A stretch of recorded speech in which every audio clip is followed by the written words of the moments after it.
From the Mutual Studios in Washington, I'm Fulton Lewis, and that's the top of the news as it looks from here.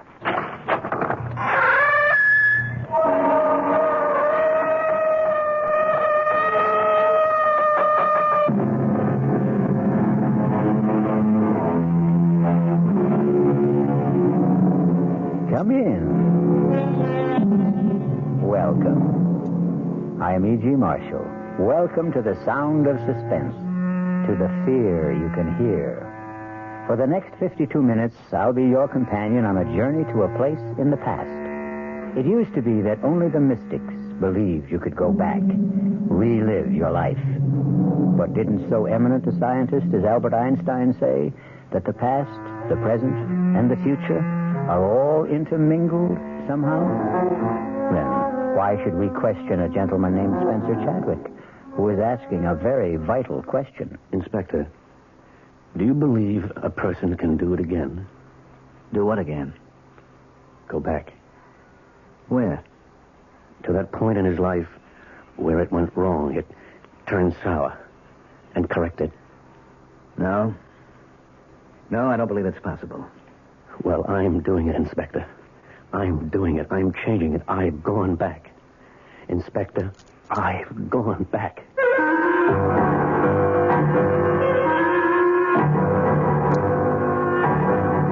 Our mystery drama, You Can Die Again, was especially written by Sam Dan and stars Richard Mulligan. It is sponsored in part by Anheuser-Busch Incorporated, brewers of Budweiser.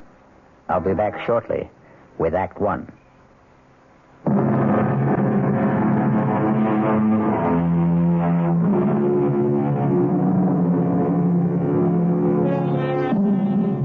This evening, we're concerned with bright young men. That is, those who began as bright young men, like Spencer Chadwick. Bright young Spencer Chadwick married his boss's daughter, but that was 23 years ago. And today, young Spencer has arrived at comfortable middle age. This morning, he will pick up his phone and dial the private number of a highly placed friend.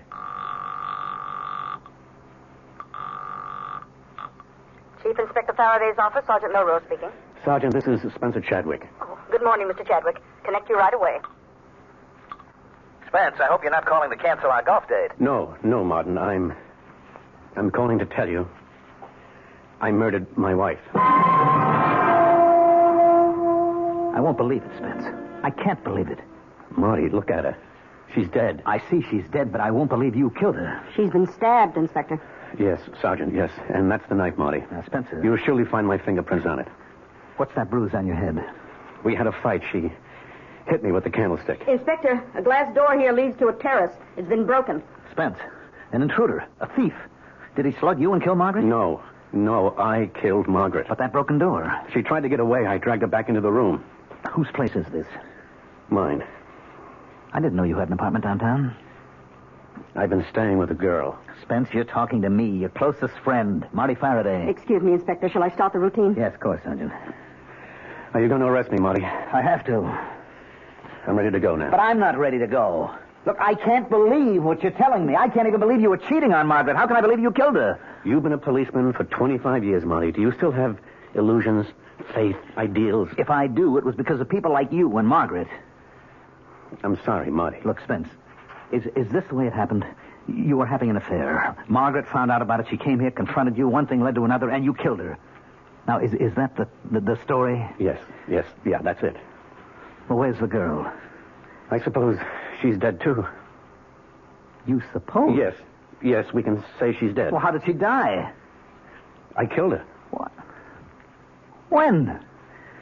Oh, a long time ago. A long time? Spencer, you're not making any sense. How could you have killed her a long time ago if Margaret confronted the two of you here today? I don't know. I don't know. Now, just arrest me, and don't ask me any more questions. I have to ask, Spence. I can't accept what you're telling me. Now, think. How could you have killed her a long time ago? Or did she kill me? Spence, please, tell me what happened. It doesn't matter. Look, I want to help you, Spence. I'm your friend. You know that. You won't believe me. Try me. Just try me. It's even hard for me to believe it. But it's true. Spence, sit down, will you? Will you just sit down and try to pull things together? Tell me what happened. What happened? It started one morning. It was 3 months ago. I came downstairs. Margaret was at the breakfast table. Morning, darling. Coffee? Thanks, yes. Any mail, Margaret? Nothing worth delaying breakfast. Card from my brother. Where is he now? He had to put in for repairs at Pago Pago. That's Pango. When is he coming home? Oh, next year, maybe. Or the year after, when he gets bored or tired or needs money or decides to get a new girlfriend or another boat. And he's 38 years old. And he'll never get anywhere. Don't say that. It seems to me he goes everywhere. Oh, his life and yours, darling? A study in opposites. You were born poor and you wound up rich. He was born rich, wound up poor. Dinner tonight with the Satterfields. What for? What for? Oh, my God. I practiced for almost 5 minutes before you came down, tossing off what I just said in an offhand, casual way. Dinner with the Satterfields. This is the coup of the century. A dinner party at the home of Senator Satterfield. Ask me how I did it. Why do we want to have dinner with Senator Satterfield? Spence, you asked me to arrange for the invitation. I disagree completely with the man's principles. Oh, we understand all that, but you're the one who decided to give politics a whirl. When did I decide to do that? Well, they say the sign of a really solid marriage is if the wife can accept jokes at breakfast. Shall I remind you of that Chinese or Indian saying that you've been spouting lately? A man spends his first 20 years living for himself, his next 20 living for his family, and his next 20 living for his country. It was you who decided. Dinner's at 7:30, black tie. So be home early, Spence? You're not listening. Darling. Why are you looking at me like that? Is there something wrong? Who are you? What did you say? I said, who are you? Tell me. Spencer. What are you doing here? Now, look, darling, if this is... Oh, no. Oh, what am I doing here? If this is a joke, it's not in the best of taste. I'm afraid I don't know where I am. Or who you are. Do you know who you are? Yes, I think I know who I am. I'm Spencer Chadwick. All right, now listen. Sit quietly for just a minute. I'm going to call Dr. Berger. Please, I don't want to put you to any trouble. Don't get up, Spencer. Please, don't get... Where are you going? Home. This is your home, Spencer. Please, don't be alarmed, please. I hope I haven't frightened you. I'll leave this minute.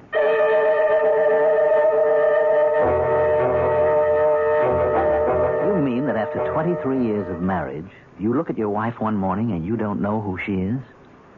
Yes, Martin. All right. You walked out of the house. Now, where did you go? I hailed a cab. Now, where to, pal? I don't know. It's all right. None of us knows where we're going.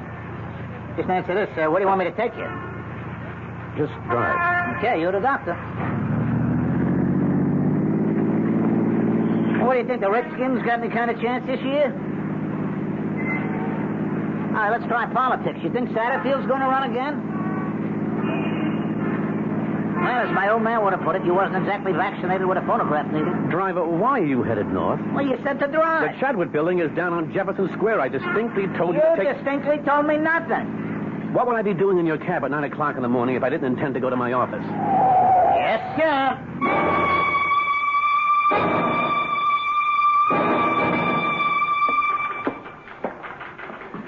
Good morning, Rose. Oh, good morning, Mr. Chadwick. There's a Dr. Berger sitting in your office. Dr. Berger. Yes, Dr. Berger. Come in here, Spence. I don't have all day. Well, come in and shut the door. May I remind you that this is my office? 15 minutes ago, I received a call from Margaret. Margaret?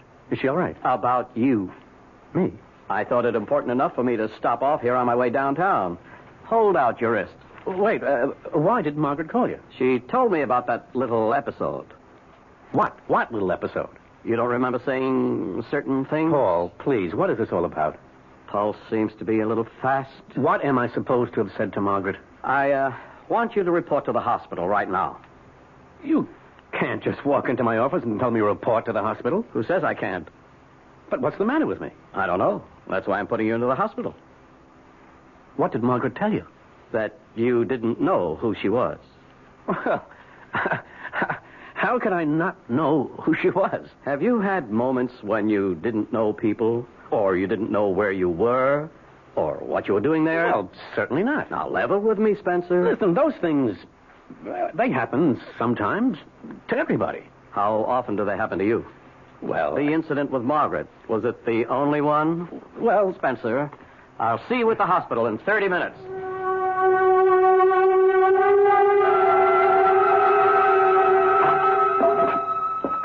Well, you did it. You're here, Spence. of course I'm here. I won't keep you an hour longer than necessary. Probably get you out by the end of the day. Paul, you do what's necessary. That's a good attitude.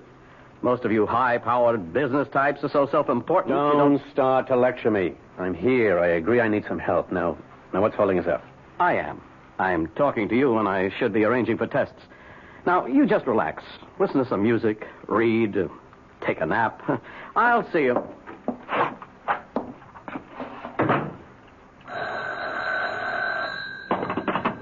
Hello? Spencer? Peggy? Is everything all right, Spence? Peggy, where are you? I'm at the apartment. Where else would I be? Tell me, are you all right? Oh, yes. Oh, yes. I'm certainly all right now. Oh, Peggy, I almost lost you. How could you lose me? It could happen. How? Dr. Berger, he could make it happen. But not now, not anymore. Do you know why? Why, Spence? You called me just in time. You warned me just in time. And I'm getting out of here this minute.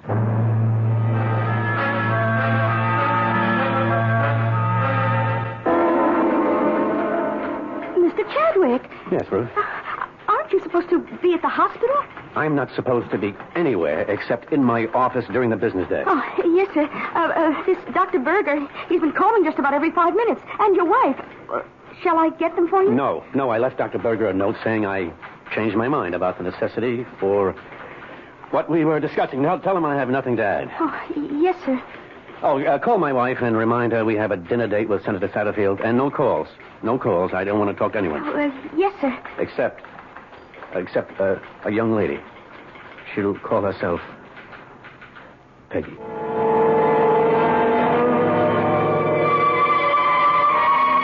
Well, for 23 years, you hum the same tune, and then, suddenly, one morning, you hear the music of a different drummer. A drummer named Peggy. Or is she a piper named Peggy, who will have to be paid? We shall return shortly with Act Two.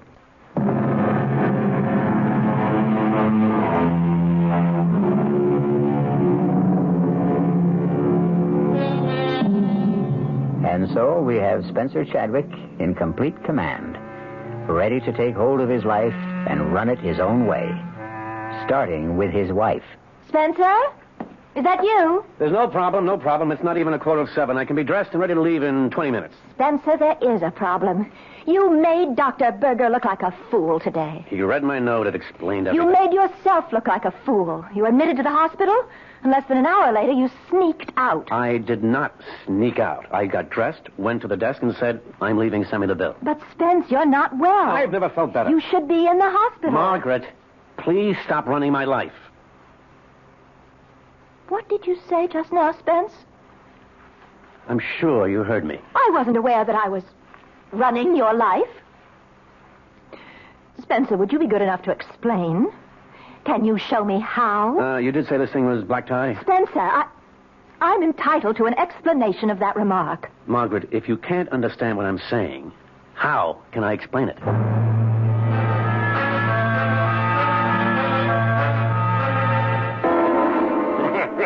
Quite a man, this husband of yours, Miss Chadwick. Some brandy? Yes, thank you, Senator.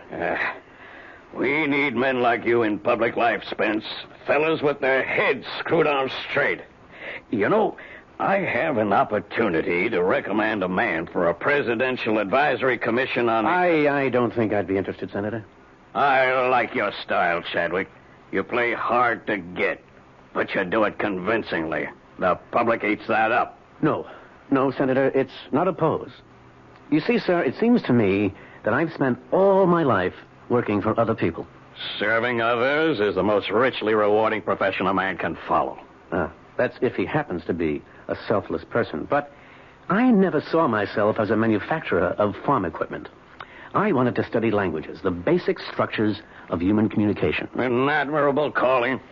Margaret and I were going to leave for Tibet on our honeymoon, but my father-in-law became seriously ill. Somebody had to look after his affairs till he could get on his feet again. That was 23 years ago. He never did get back on his feet, and I never did get out of his office. But you transformed that little factory into the third largest enterprise. I know, Senator, I know. I did it for my wife, my in-laws, my employees, the stockholders. But now, finally, at length and at last, I'm going into business for myself. What sort of business? The Spencer Chadwick business. The let's please and amuse and excite and develop enhance Spencer Chadwick. Thank you for your offer, Senator, but there are many others who are more worthy, not to mention more willing.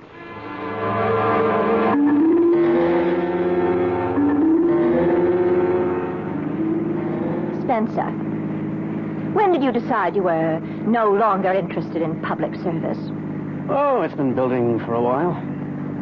We'll have to talk. Oh, about what? About what?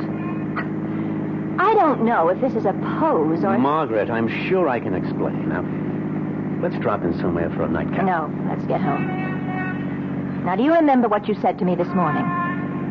No. You insist you don't recall our little scene at breakfast? No, I'm very sorry.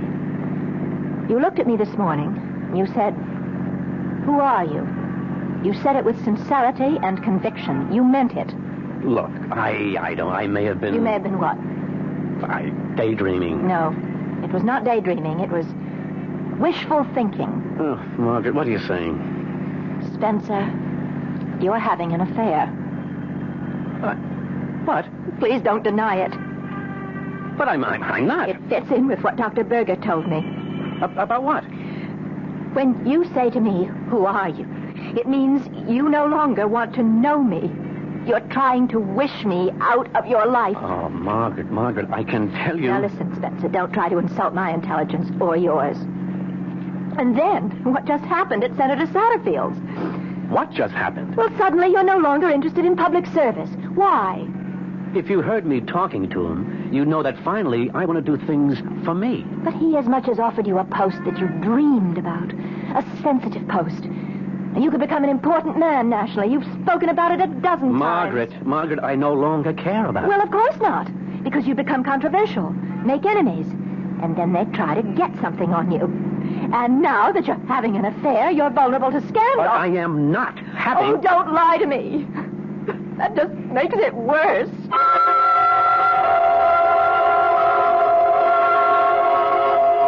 But you were lying to her, Spence. We know you were lying. We know about Peggy. Inspector. Yes, Sergeant. If you'll come into the bedroom, Inspector, I didn't want to move anything. All right. Now, sir, here are these pictures. Are these Peggy? Are they, Spence? Yes. Well, sir, if you look at the hairstyle, that went out 25 years ago. I'm no expert, but these don't look like pictures that were taken recently. Now, the clothes in the closet, skirts, blouses, dresses, are these Peggy's? Are they, Spence? Yes. The styles are about 25 years old. Now, here's a label in a skirt. It's a Lydia Carter. She was a designer who was fashionable 30 years ago. Well, Spence, tell us. I can't. Why can't you? I don't think I know how. Never mind how it sounds. Just tell it. Martin, did you ever think you could somehow get a second chance? To do what? To live your life over. To answer your question, no.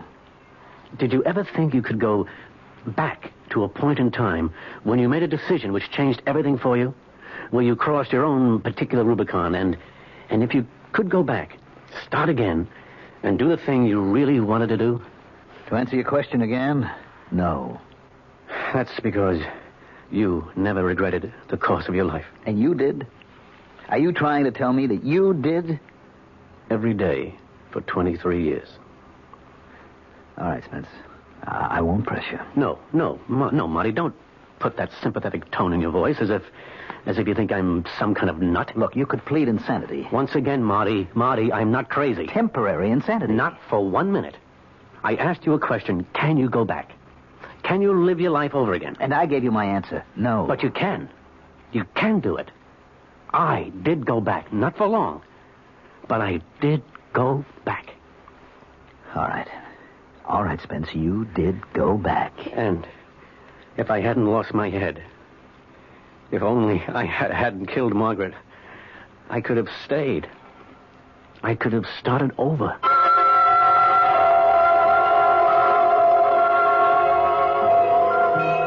Peggy, want to go to a movie? No. I missed the news broadcast. Anything happening? They think a war just started. Oh, come on, Peggy. Come on. There aren't going to be any more wars. Everybody knows that. People may be crazy, but they're not insane. Where? I think the man said Korea. Someplace like that. But maybe I didn't hear it right. Hey, if you don't want to go to the movies, what do you want to do? Sit home and just listen to you. Tell me about the trip you're planning. Well, first, don't call it a trip. We may never come back. It may take all our lives. Fine with me. And we may never find it. Great. What are we looking for? The origin of language. For instance, we say brother in English. German, Dutch, Scandinavian, so on, say a form of Bruder. Same basic word. Latin, Greek, frater. The BR becomes FR. Russian, obrat. The differences are all in pronunciation. Okay. How did this one language spread so far and wide to cover so many different kinds of people? Arbeit. How? That's what I want to find out. And we will travel and study and research, and one day, maybe... Maybe what? This Indo-European language, it's only one of 30 language families. At one time, was there one single language, the mother of all? Was there? I don't know. One day, I hope to find out. You sure you wouldn't mind scrounging around Europe and Asia? Oh, I've been to Europe and Asia. Ah, but not with a backpack. Not with a sleeping bag. I'm going to love it. Now, one thing must be clearly understood. At no time, regardless of the bind we may find ourselves in, shall we ever, under any circumstances, wire your father for money. Promise? I promise.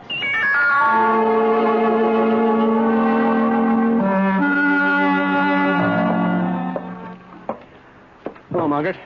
Where have you been, Spencer? Oh, excuse me. I hope that doesn't sound shrewish.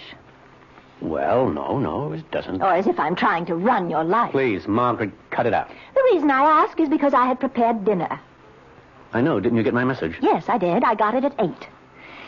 Meanwhile, at 7, the Millers, the Brownsteins, and the Gladwells arrived. No, the Gladwells were here at 6:30. But why? You had asked me to invite them to dinner. And these are your friends, Spencer. I'm sorry, Margaret. I'm sorry. Yes. Well, if they were people I like, I would have been humiliated. This way, I was merely embarrassed. Well, I got through the evening. Somehow. Spencer, tell me. Who is she? Margaret, believe me, there is no... I start with the premise that it's my fault. Somewhere I must have failed you. I've gone wrong. But I don't know where, and I don't know how. Tell me, Spence. Tell me. Margaret, please, Margaret. Please, Margaret, what? Oh, Spencer, I've been happy. You've been happy. Our marriage, it's been the envy of so many of our friends. Oh, darling, has it been a lie? Have we been living a lie all these years? Do you want the answer? I demand an answer. The answer is yes, it's been a lie. Who is she, Spence? Who is she?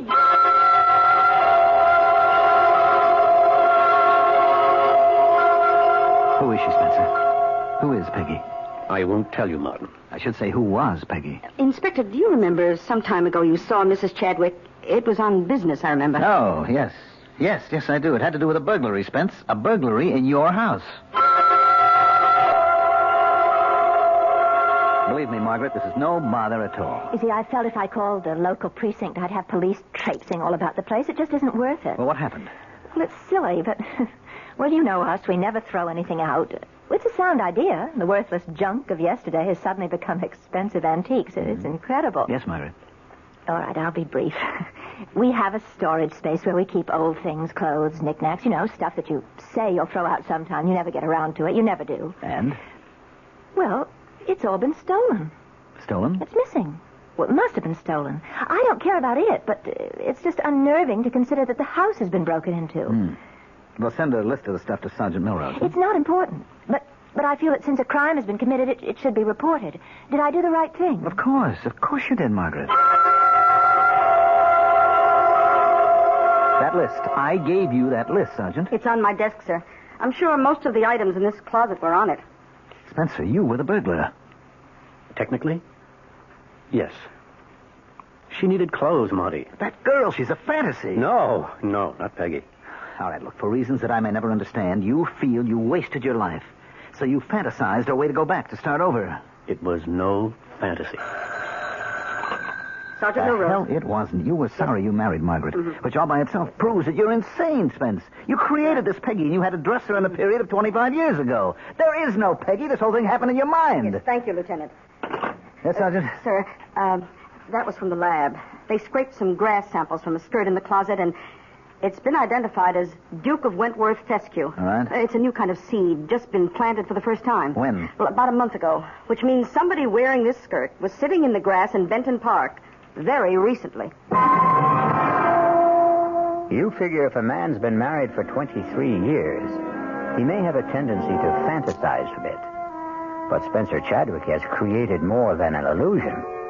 He has brought forth flesh and blood, particularly blood.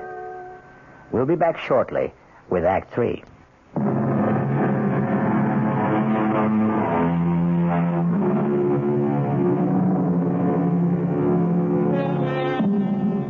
It was all right while Peggy was only an illusion. She was Spencer Chadwick's private affair. But a living Peggy, or even a dead Peggy, is a serious matter for Police Chief Inspector Faraday. Spence, make it easy for all of us. Tell me, who is Peggy? Or who was Peggy? We can find out, Spence. We can check with the neighbors, the janitor, circulate your picture in the neighborhood, ask people if they've seen you around with a girl. You'll never find her. Don't say that. It's virtually impossible for a person to disappear without a trace. I still say you'll never find her. Damn it, Spence, I can't get used to it. You and Margaret, and then you and this Peggy. How could you live with both of them? Didn't things get rough at home? Yes. Well, what brought on the showdown? Well, after a while, we couldn't go anywhere without Margaret seeing her.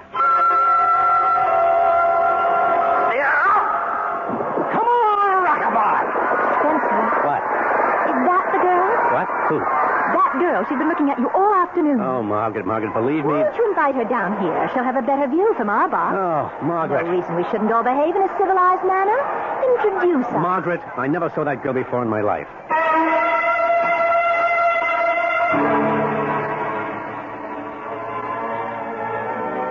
Margaret, you're staring. No, not me. That girl's been staring at you all evening. Margaret, believe me. Wherever we'd go, there'd be no peace. She always suspected somebody. Last week, it even happened when we were playing golf with you and Henrietta. You're up, Margaret. I'd use a 3-wood on this hole, Margaret. All right. Oh, too bad. Well, you go up there and show me how, Marty. You rushed the shot. You lifted your head. I really don't care about golf. You made the date with Marty and Henrietta. Well, we simply can't drop out of circulation. Spencer, that girl in the foursome behind us. Margaret, she's not the one. Spencer, where were you? I had a meeting. Oh, well, we progress. Used to be you didn't know, you couldn't remember. And now at least you're courteous enough to lie to me. You've been drinking, Margaret? Yes, that's true. I have been drinking. Margaret, it's not good for you. Oh, I don't know. Let's consider that. Drinking is not good for me. I won't fight that. However, what you're doing, that's good for me, Although I must say you're treating me nicer these days. You started off by asking, who are you? As if you didn't know me, and now at least you don't ask. The phone rang today, and I answered it, and the line was dead. What's going to happen, Spence? I intend to go away with her. Well, finally, you've admitted it. You are having an affair. Yes. Who's the woman? Who? Yes, who? I'm not sure you'd want to know. I have a right to know. Well, perhaps you do. Who is she, Spencer? She's you. Me? Yes, Margaret. The girl is you. What kind of nonsense? No, that's not quite right. She isn't you. Then what were you trying to say? She was you. She isn't Margaret Chadwick. She was Peggy Wainwright. Spencer, don't look at me like that. I'm scared. Do you want me to prove it to you? Come with me. Come with me right now. This is what Dr. Berbick was concerned about. Spence, it's no disgrace to have a breakdown. It's no shame to need psychiatric help. No. We're past all that, Margaret. Come with me. I want you to meet Peggy. Come with me. No, Spencer. You come with me. You come with me to Dr. Berger. You know, Margaret, people like you have one answer. Whenever you're up against something you don't understand, you have one answer. Whenever you're faced with something that's beyond your experience, you have one answer: see a doctor. That solves everything. That takes care of everybody. And it never occurs to you that yours might just possibly be the wrong answer. Now, why are you so sure of yourself, Margaret? Why are you so sure that I'm the one who's wrong? Come with me, Margaret. I want you to meet Peggy. Or are you afraid?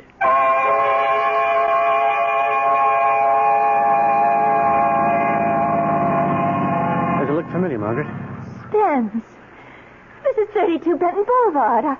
It's our first address. I remember. Do you remember the apartment number? 3A. Oh, don't tell me it's still there. See for yourself.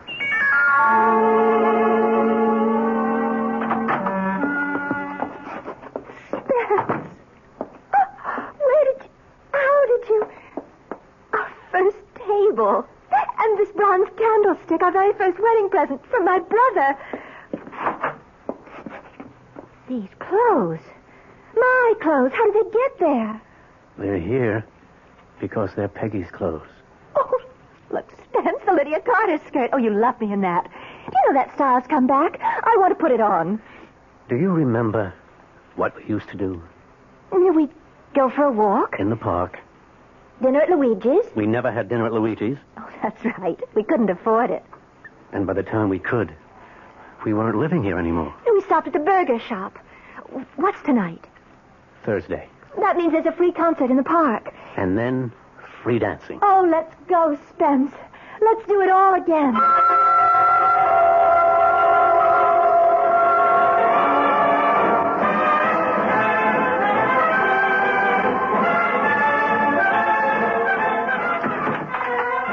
I never realized how much fun we had in those days. They were great days, Peggy. Peggy. I always liked Peggy better. Somewhere along the line, you stopped calling me Peggy. When exactly did you stop calling me Peggy? When you became Margaret.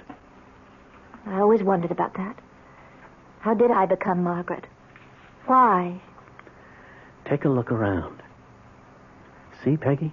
All the bags, the trunk. We're packed for the trip. The trip? The trip to Tibet.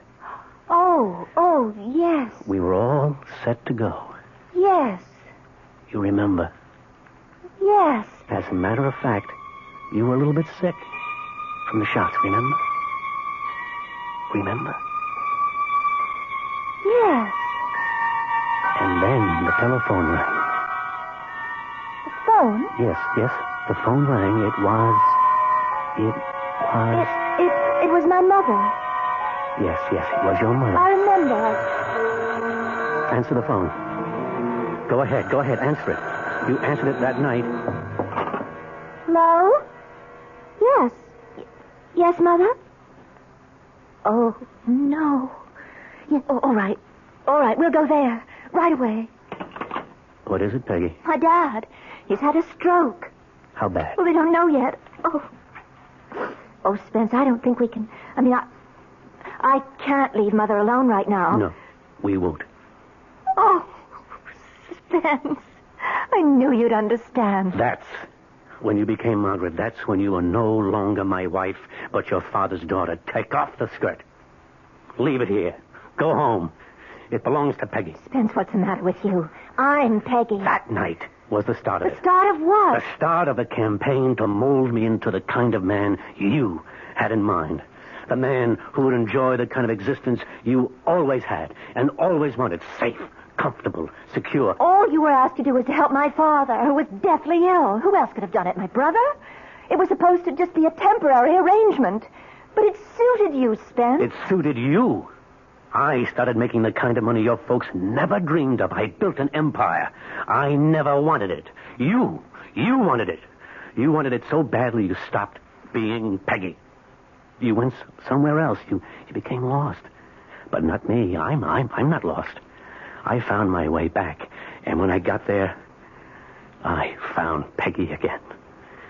Now, take off that skirt and give it back to Peggy. Spencer, I listened to you. Now you listen to me. I've been listening to you for 23 years. And now we've come to the end. The bags are packed, and it's not too late. We're leaving for Tibet. Peggy and me. Peggy? Peggy? Yes, Spencer, darling. Spence, get this straight. I'm Peggy. Don't listen to her, Spence. She was always out to destroy you. She almost did till you came back to me.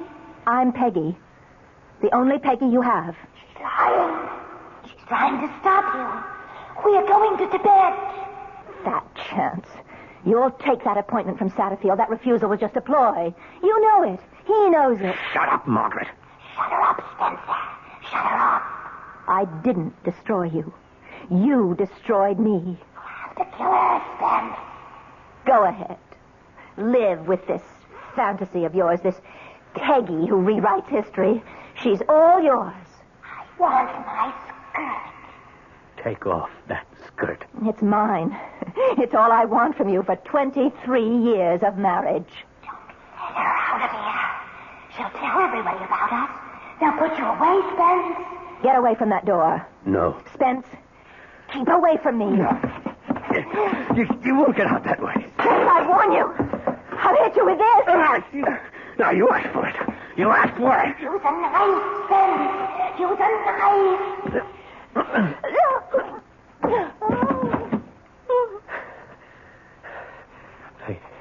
Peggy? Peggy? Where are you? Peggy? You killed us both, Spence. Oh. Margaret. Margaret.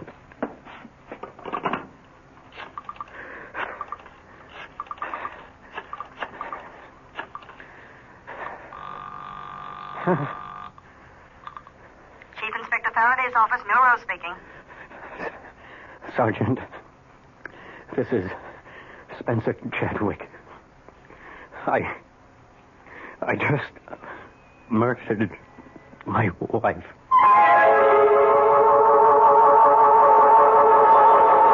Well, as they say, all of us are two people. One is the person we think we are, and the other is the person we really are. And the secret of a long, happy life is to make sure the twain never meet. I'll be back shortly. This is WOR New York, your station for Mystery Theater.